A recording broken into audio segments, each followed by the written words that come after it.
Eh bien, nous avons terminé notre analyse du mensonge que nous avons sélectionné. Nous l'avons cerné de tous les côtés, dedans et dehors.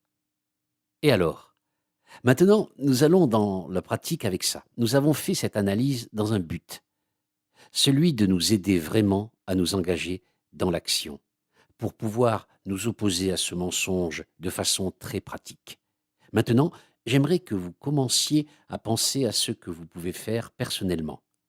Ou si vous faites partie d'un groupe ou d'une cohorte qui travaille ensemble, quelles sont les choses que vous pouvez faire collectivement pour contrer le mensonge que vous avez choisi? Tout se résume à ceci. Comment résistons-nous au diable? Comment prenons-nous position pour la vérité et qu'est-ce que ça veut dire pour nous spécifiquement?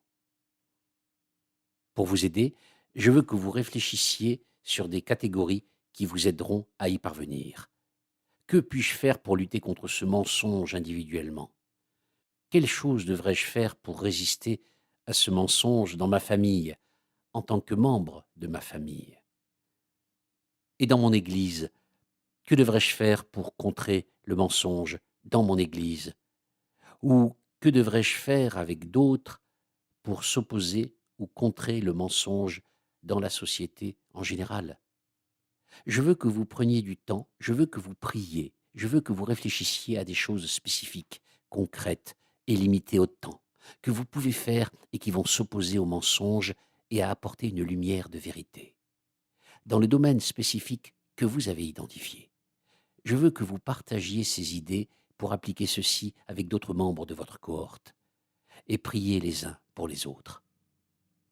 Parce que c'est vraiment l'essentiel. Commencez à être responsables les uns pour les autres de ce que vous ferez pour vous opposer ou contrer les mensonges.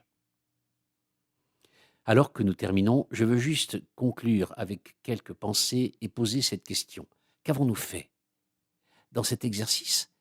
Quel a été le but de cet exercice? En fait, ce que nous avons fait, c'est de faire de toutes les nations des disciples. C'est ça, faire de toutes les nations des disciples.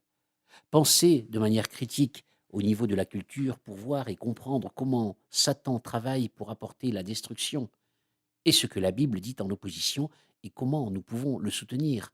Ce processus d'identifier des mensonges culturels, les analyser, à élaborer des plans en priant et des mesures contre les, à leur résister, à défendre la vérité, ça fait partie du style de vie de quelqu'un qui vit coram Deo. Donc, c'est de cela qu'il s'agit. Et je vous mets au défi, ne négligez pas cette dernière étape. Prenez le temps de prier, demandez à Dieu ce que vous allez faire.